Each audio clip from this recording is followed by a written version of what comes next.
3 family members were found burned inside a car in the desert. But what shocked investigators wasn't just how they died. It was the fact that the man responsible had already called the police himself. And somehow, he almost got away with it. Before we go further, tell me where you're watching from and what time it is right now.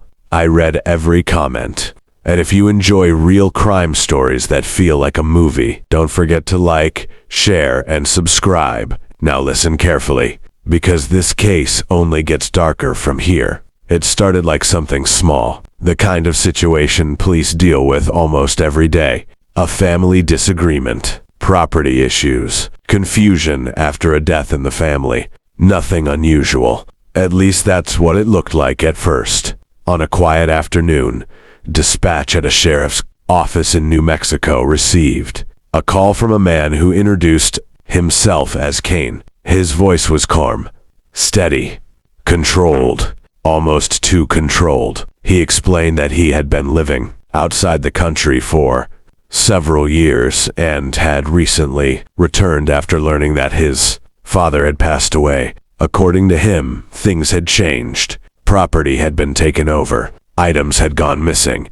And when he returned to what used to be his home, he found it occupied, not by strangers, but by family. His uncle, his grandmother, his stepbrother. At first it sounded like a complicated but ordinary dispute, the kind that ends in paperwork, not violence.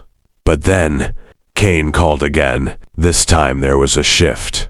Subtle, but noticeable. He requested a welfare check on his grandmother. He sounded concerned, more urgent, like something might actually be wrong. Dispatch took it seriously. Officers prepared to respond. But then, everything changed again. A short time later, Kane called back, and just like that, he canceled the welfare check. No panic, no urgency, just canceled. To the dispatcher, it seemed like the situation had resolved itself. But in reality, that call may have been part of something else entirely, something planned. Later that same day, another man walked into the sheriff's office. His name was Mike, and unlike Kane, he didn't sound calm.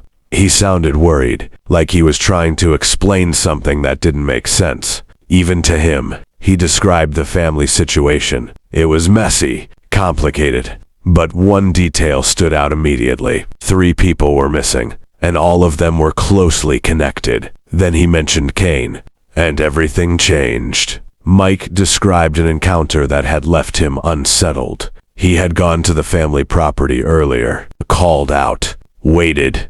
At first there was no response. Then suddenly, someone appeared, at a distance. Mike thought it was someone else. But as the person got closer, he realized it was Kane. And what stood out immediately was that Kane was armed. Not casually, not by coincidence. Prepared, watching, alert. The interaction felt tense, unnatural. Like Kane wasn't just there by chance. Like he was expecting something, or someone. Mike warned the officer. He believed Kane was lying. He believed Kane was dangerous. And for the first time, the situation stopped looking normal. Officers decided to check the property. And what they found didn't make things clearer. It made them worse. The moment they arrived, something felt off. Not obvious, not immediate, but enough to make them slow down. The area was quiet. Too quiet. No voices. No movement, just stillness. As they approached the house, one officer paused, scanning, listening, waiting. Inside, it didn't feel right either. Boxes stacked everywhere, furniture out of place, drawers slightly open. Not chaotic, not random, deliberate, like someone had moved everything for a reason. And that reason wasn't obvious, but it was there. They checked the house. No one inside. No visible signs of violence. No clear evidence of a crime. But something lingered. That feeling that something had happened there. Something important. Something hidden. But without proof. They left. And that decision would matter later. Back at the station, an officer decided to call Kane, just to clarify things. But the conversation raised more questions than answers. Kane claimed he had already spoken with law enforcement earlier, but records showed no such conversation. He said everything was fine, but his tone didn't match his words.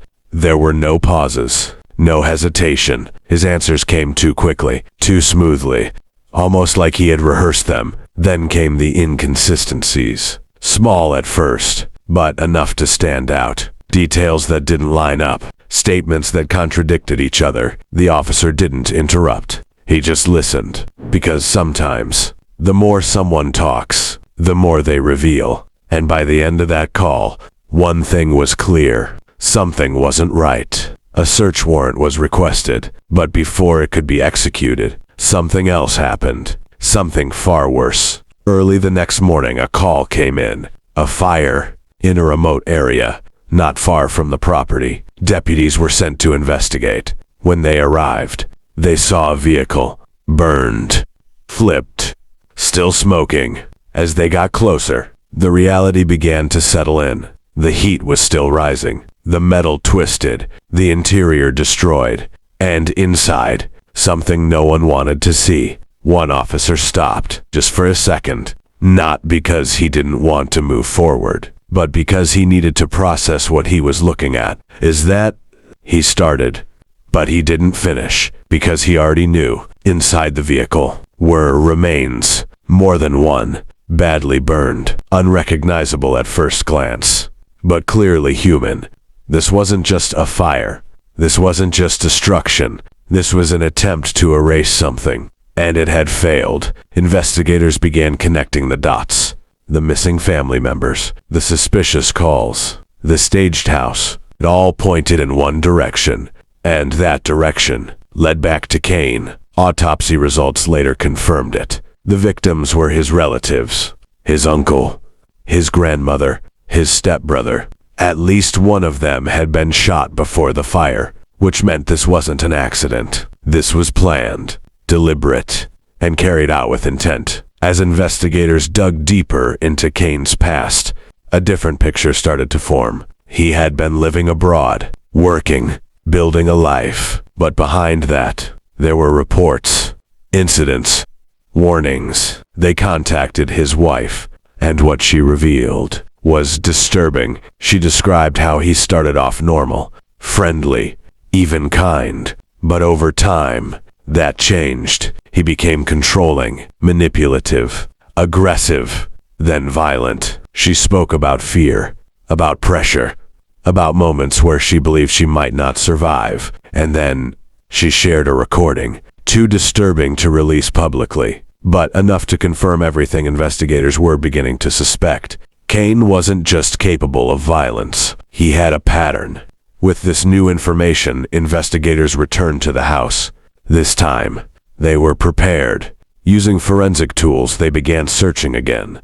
And this time, they found what had been missed. Blood evidence. Hidden, cleaned, but still there. Bullet casings. Evidence of a shooting. Signs of a violent event. Followed by an attempt to erase it. The house hadn't just been messy. It had been staged. Carefully.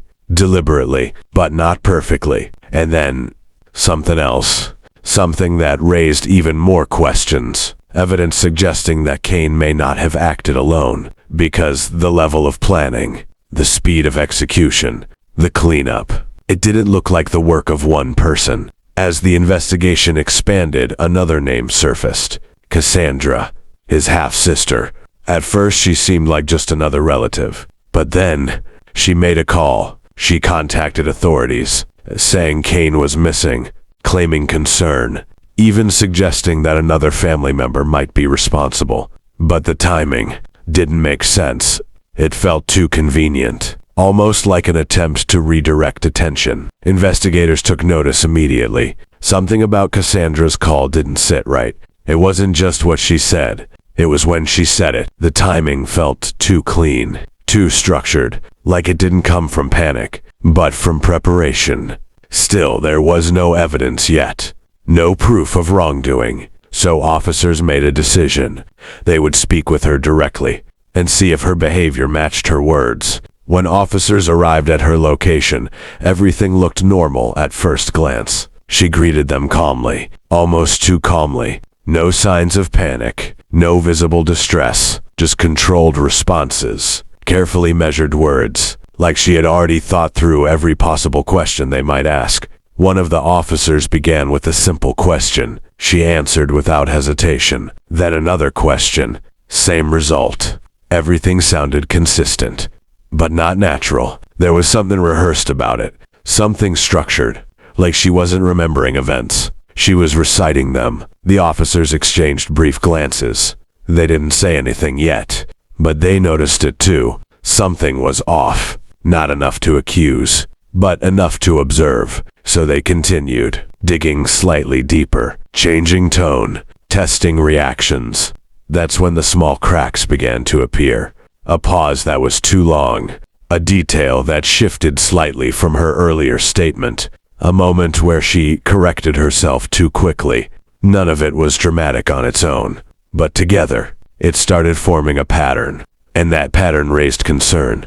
One officer leaned slightly forward, calm voice, careful wording. He asked about Kane again. Her brother, the man at the center of everything. Her response was immediate, too immediate.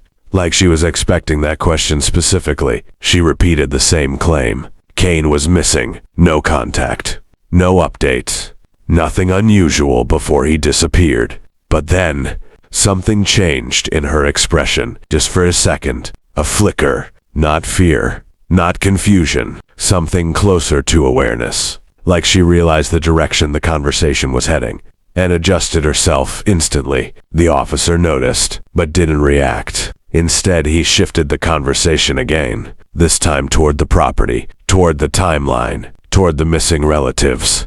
That's when her answers became more careful, slower, deliberate, as if every word now carried weight, as if she knew one wrong sentence could change everything. Outside the house, another officer stood silently, scanning the environment, listening, watching. The air felt heavy, not because of what they could see, but because of what they couldn't. There was no visible threat, no movement, no signs of immediate danger. But still, something didn't feel settled. Before leaving, they also check Cassandra's car, where they find belongings hastily packed up. But Cassandra explains this as a desperate attempt to run away from her abusive ex-boyfriend. So shortly afterwards, the officers wrap up their visit. The detective becomes more convinced that Cassandra is hiding something she fears could incriminate her brother or even herself. But there is something a lot more concrete detectives previously uncovered, and the detective is about to leverage it to completely trap Cassandra. Are you aware that Kane made a police report whenever he got to the house originally, the very first time, about people squatting in his father's house? Yeah, because they weren't supposed to be there. They hadn't paid any of the mortgage on it. We found documents showing that they were still using Frank's credit cards, and Frank had been dead, and that all of the bills were still in Frank's name, and they were still using that. And so I told him that that was illegal as fuck, and he needed to make a police report, because you can't be using... Don't stick that in my face, honey. That's like identity theft. Is it true that Kane didn't even know his dad died? Yeah. He didn't know that his dad died until he came back to States. He found his obituary. He found his obituary shortly before on the internet. That's how he figured it out. So almost a year later, he finds out his dad died. And I know that he's upset about that. But that's not enough reason to kill somebody. Everything in this case appeared controlled, measured, almost rehearsed, like every move was part of a script that no one else was allowed to see. And that's what made it so difficult to detect, because nothing looked like chaos. Everything looked normal, until it wasn't. And even now, with everything investigators uncovered, one question still remains. Not just what happened, but how long it was happening before anyone noticed. Because in cases like this, the most dangerous moment isn't the crime itself, it's the silence before it is discovered. And in the end, that silence finally broke. But by then, it was already too late. If you watched until the end, don't forget to like, share, and subscribe. And tell me in the comments, do you think this was planned from the beginning? Or did everything spiral out of control at the very end? I'll see you in the next one.